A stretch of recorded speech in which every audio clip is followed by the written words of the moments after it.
नमस्कार मित्रों। आज 11 अगस्त है, खुदीराम बोस का शहादत दिवस। क्या आप जानते हैं शहादत के समय खुदीराम बोस की उम्र क्या थी? मात्र 18 वर्ष 8 महीने और 8 दिन।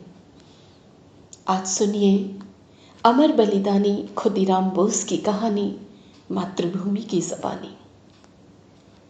मैं साक्षी थी रात के अंधेरे में होने वाली उन गुपचुप सभाओं की, जिनमें मेरे वीर सपूत मुझे आज़ाद कराने के लिए रणनीतियाँ बनाते थे। उनकी बातें मुझे गौरवान्वित करती थी। आज़ादी की मशाल घर घर जल उठी थी।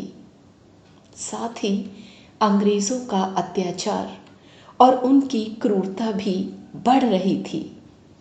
मेरे छोटे छोटे बालक भी इस क्रूरता का शिकार हो रहे थे।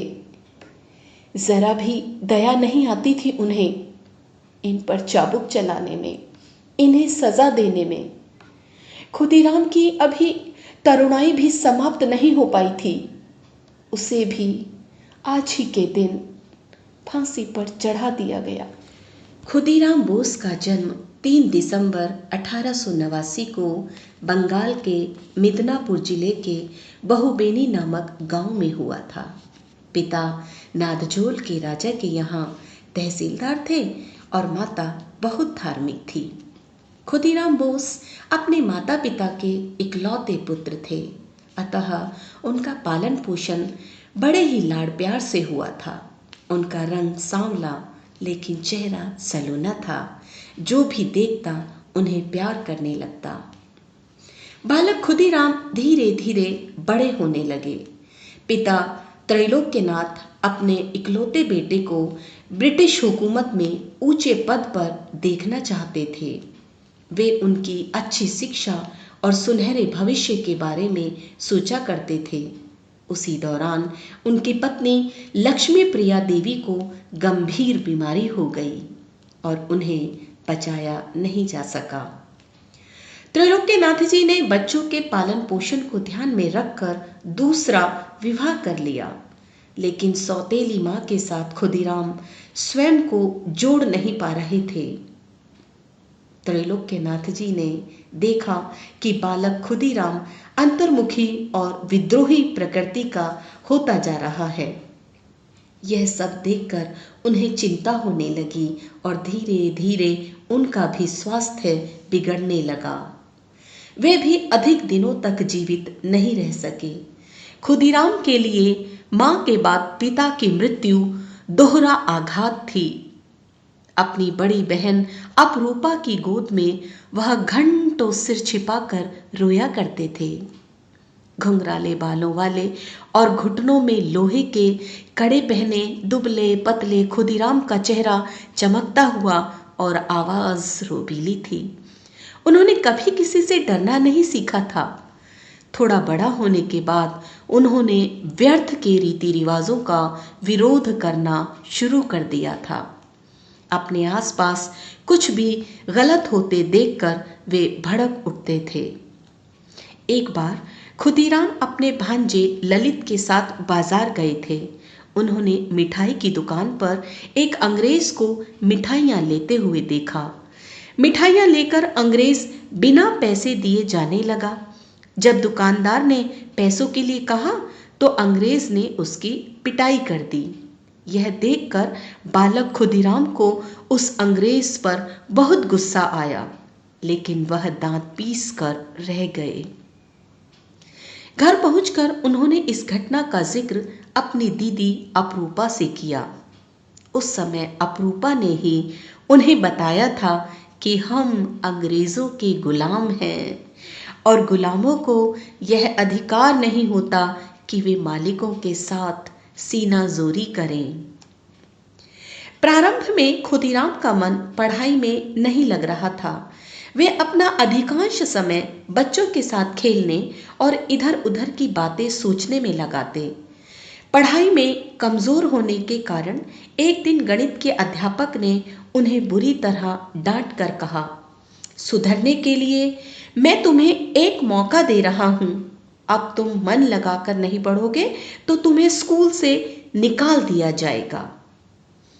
इस घटना के बाद खुदीराम के स्वभाव में अचानक परिवर्तन आने लगा। अब वह अपना अधिकांश समय पढ़ाई में ही लगाने लगे और जल्दी ही कक्षा के अच्छे छात्रों में उनकी गिनती होने लगी। खुदीराम के स्वभाव में आए इस परिवर्तन से अपरूपा देवी बहुत प्रसन्न थी। स्कूल की पढ़ाई के साथ साथ ही खुदीराम ने स्थानीय पुस्तकालय से पुस्तकें लाकर पढ़ना शुरू कर दिया था। बंकिम चंद्र चट्टोपाध्याय की लगभग सभी पुस्तकें उन्होंने पढ़ डाली। उनकी पुस्तक आनंद मठ से वे बहुत प्रभावित हुए थे। इसके अतिरिक्त स्वामी विवेकानंद की कुछ रचनाएं भी उन्होंने पढ़ी थी। खुदीराम ने बहुत कम समय में ही देशभक्ति की भावना से ओतप्रोत बहुत सारा साहित्य पढ़ डाला था। इससे समाज में फैली कुप्रथाओं और अंग्रेजों के प्रति घृणा की भावना उनके मन में भरने लगी थी। समाज और देश की वास्तविक स्थिति के बारे में जानकर उन्हें बड़ा दुख होता था। जब वे देखते कि लोग छोटे छोटे स्वार्थों के लिए अंग्रेजों को खुश करने में लगे रहते हैं तो उनका मन अत्यधिक दुखी हो उठता। उनके मन में बार बार यही विचार आता कि किसी भी कीमत पर देश को इन अत्याचारी अंग्रेजों के चंगुल से मुक्त करवाना है। खुदीराम ने पढ़ाई छोड़ दी थी। अब उनका समय विभिन्न प्रकार की पुस्तकें पढ़ने में बीतने लगा। इसी दौरान उनका संपर्क मिदनापुर के क्रांतिकारी बाबू सत्येंद्र नाथ से हुआ, जो गुप्त रूप से एक क्रांतिकारी संगठन बनाना चाहते थे। उसके लिए उन्हें कुछ उत्साही युवकों की तलाश थी। वे खुदीराम की देशभक्ति से पहले ही परिचित हो चुके थे। खुदीराम के उत्साह धैर्य को अच्छी तरह परख कर उन्होंने उन्हें अपने विचारों से अवगत करा दिया। अब खुदीराम बड़े उत्साह से क्रांति के कार्यों में उनका हाथ बटाने लगे। एक दिन सत्येंद्र नाथ ने खुदीराम को एक पिस्तौल देते हुए कहा, खुदी, यह पिस्तौल केवल शत्रु के लिए प्रयुक्त होनी चाहिए। गंभीर से गंभीर परिस्थितियों में भी इसका प्रयोग देशवासियों के विरुद्ध नहीं होना चाहिए। उन दिनों कलकत्ता का प्रेसिडेंसी मजिस्ट्रेट किंग्सफोर्ड था। उसकी क्रूरता और निरंकुशता से कलकत्ता के ही नहीं बल्कि अन्य शहरों के लोग भी डरते थे। वह स्वतंत्रता आंदोलन से जुड़े नेताओं को कड़ी से कड़ी सजा देने के लिए दूर दूर तक कुख्यात था। वह ऐसे लोगों को ही पसंद करता था जो अंग्रेज सरकार के पक्षधर और प्रशंसक हों। वंदे मातरम के संपादक अरविंदो घोष और प्रकाशक विपिन चंद्र पाल से तो किंग्सफोर्ड की मानो निजी शत्रुता हो गई थी।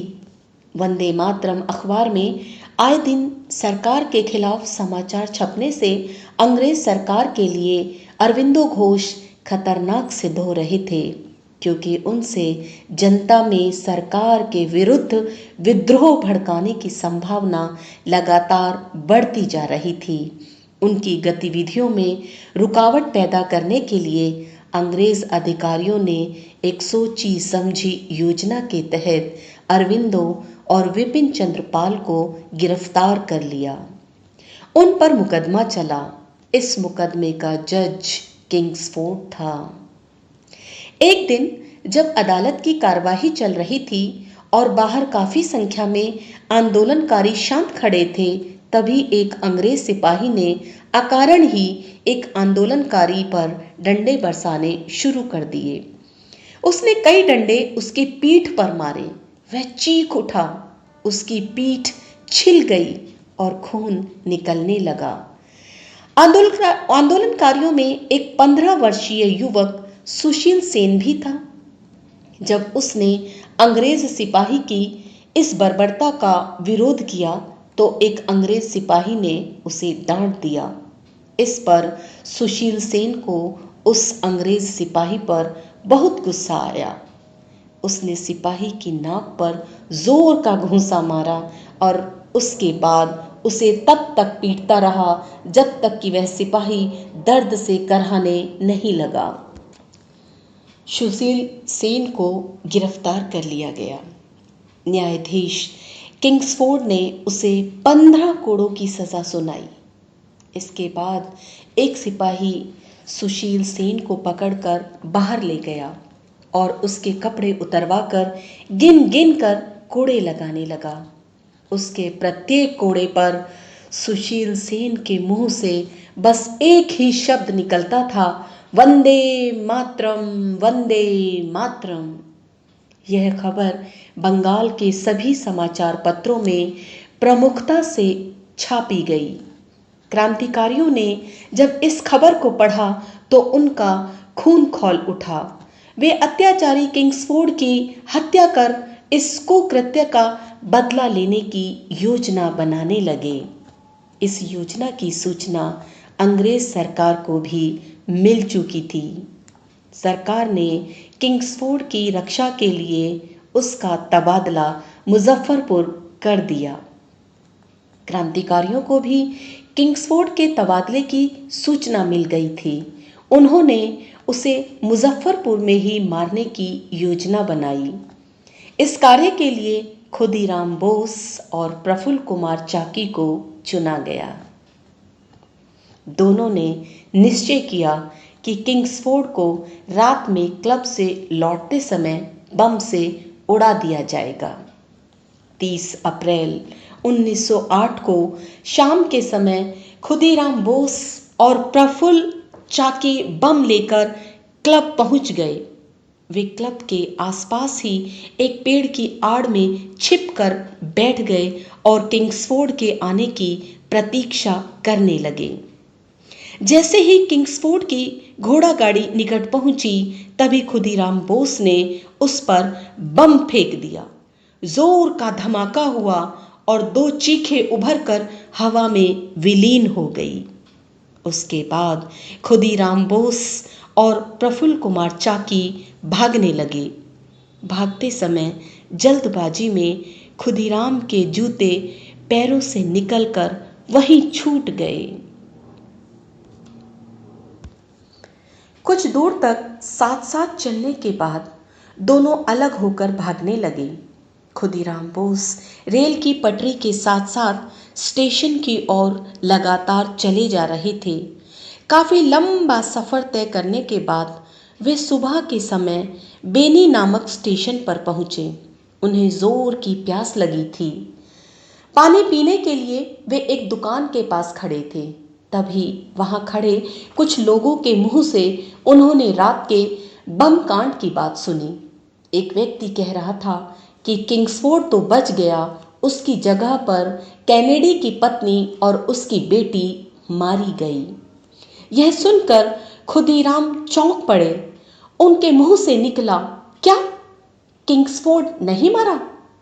उनके हाव भाव और नंगे पैरों को देखकर वहां खड़े 2 सिपाहियों ने उन्हें गिरफ्तार कर लिया।